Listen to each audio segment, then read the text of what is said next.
Hi everyone, welcome to a new project with one of the Druzy molds from Molds and Shapes. As you can see, I've already painted part of the edge with color shift pigment. I used the Elixir Super Shift from Depon, which shows a color shift between purple and blue. It's this one here. Yeah, I like it very much. You can see I use it quite often. But today I'm going to do something completely new. I'm going to pour in artificial leather for the first time. So I love the color scheme with the black background and the colorful flowers. And I cut it larger than the middle part of the silicone mold so that the edge won't be visible later.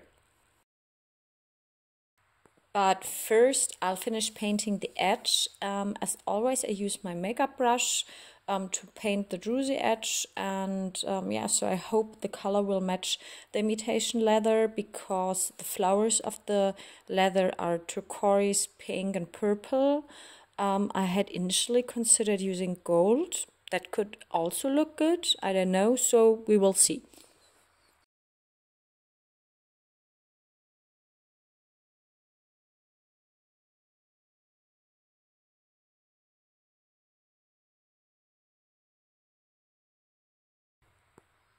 So the druzy edge is done, and now I will take down the camera to show you the color shift.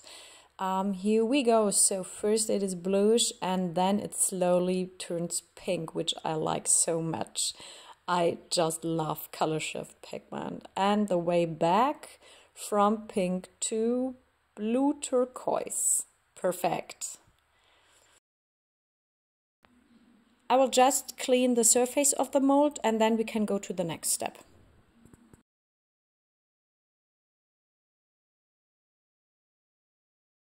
Here we are. I've already mixed the resin. Today I'm using the Epoxy's low viscosity resin, and I spray the surface with a little isopropanol to prevent air bubbles and then simply pour the resin into the mold.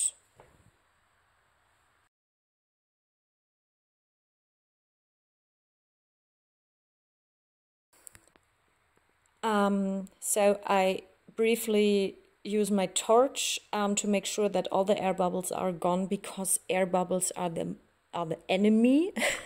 And I also spray the leather with isopropanol so that it bonds better with the resin or with the surface of the resin and no air bubbles form under the leather. Be nice and slowly and be careful letting the leather into the resin to prevent air bubbles. So don't rush this step. Yeah, so I think it looks good, but maybe I will not press the leather into the resin so that the resin runs over the back of the leather, because I'm not sure if the leather will bend upwards or maybe only the edges will bend. I have no idea what will happen, and I think a little bit resin on the back side of the leather will be a good idea. So perhaps I should have left some resin to pour onto the back, but yeah, well, now I have to do it this way.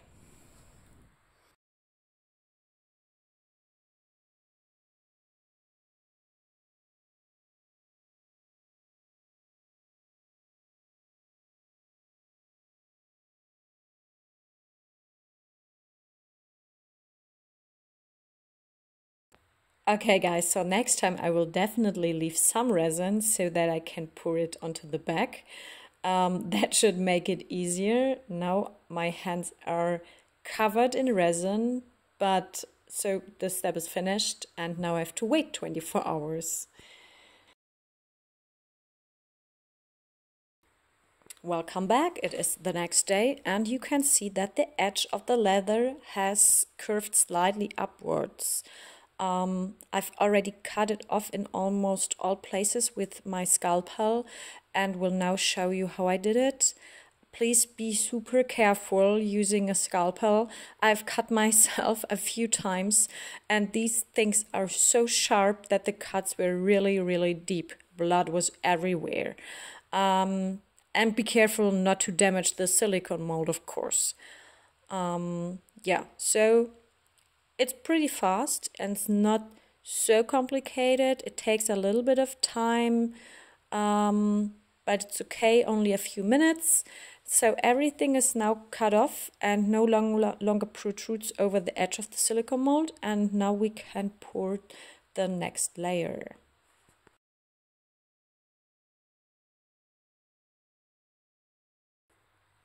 For the next layer, I mixed resin with black pigment paste. As always, I use the black pigment paste from Depoxy, which is this one here, the 9005. And so, yeah, this step is very simple. Just pouring enough resin onto the surface and spread it out. And yeah, I will use my plastic spatula for this, and then I have to wait 24 hours. But then we can finally demold it, and I'm so excited and so curious how it will turn out. So, yep, I can't wait to see the result.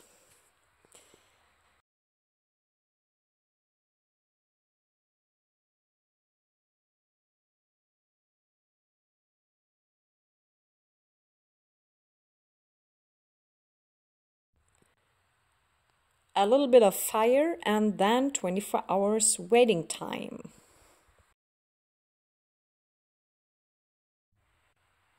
So welcome back. It is the next morning. The resin has fully cured, and yeah, I know the lighting conditions are a bit difficult due to the sun, but I hope you can still see enough.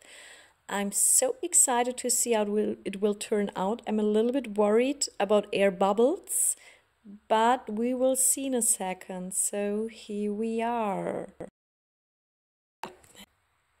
I'm completely in love with this result. It's so beautiful. Maybe a golden druzy edge would have been much better, but I like the purple, and oh, it worked so well. Look at this. But here, there is a little air bubble, or let's say there are two air bubbles, but maybe I can do a top coat and remove them. Yeah, I will do it, and I will show you how to do it. So I will do it the first time in my life. So stay tuned. I will be back in a minute. Okay, the minute was a lie. It's been a few hours because I had to work, but here you can see the air bubble, and I get my little drill set. Let me see which side. I always open it up on the wrong side. Yeah, again, the wrong side. Everything is now in chaos, as always. Okay, so I need a very small one. Let me check the sizes. It will take a few seconds. Okay, you can't see anything. I'm so sorry, but you can see the nice druzy edge. Maybe a smaller one. And then I will drill a hole and fill it up with top coat. As mentioned, I've never done this before, so let's see if it's going to work. Yes, so I think this is a good size. Now we have, yeah, everything's fine. I'm a little bit confused. So I will try to make the hole a little bit larger to be able to fill in the resin later on. I will also try to smooth the edges of the hole a little bit, because then I hope it will be much more invisible after the top coat. I feel like a dentist somehow.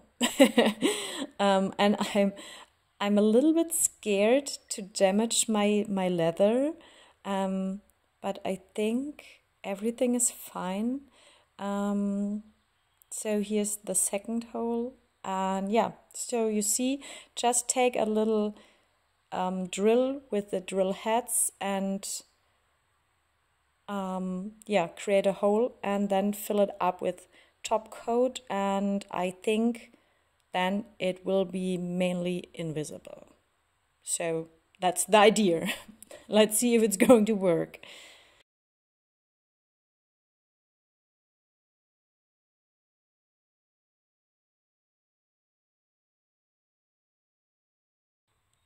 I'm so sorry that it takes forever to prepare the surface for the top coat, but I think it's very important to smooth the edges or to have the holes so prepared in a way that the top coat will work and it will be invisible later on. Here you can see the holes.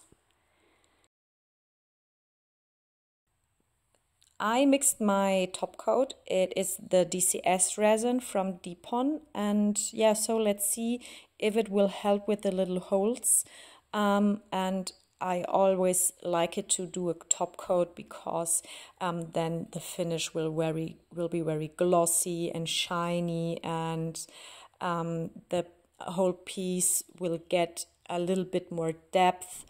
So yeah, I think it's always a good idea to do a top coat, and it will protect the surface a little bit more. As always, I mixed too much of the DCS resin. I find it so hard to calculate the right amount of resin for top coat.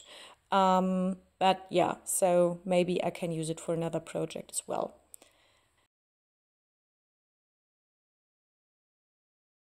Of course, there's a bit air in it. I try to get it out with my nail tool. What I don't show you is that later on I used a little flask with a syringe to fill the holes with top coat because there were still tiny air bubbles, and this worked very well. So if you're interested, I can show you in another video. I hope you like this result of this project and the whole process. If you have any questions, please reach out to me. And in a minute, I will show you the final result because I created a cake stand. So yeah, thank you everyone for watching, and see you next time. Bye bye.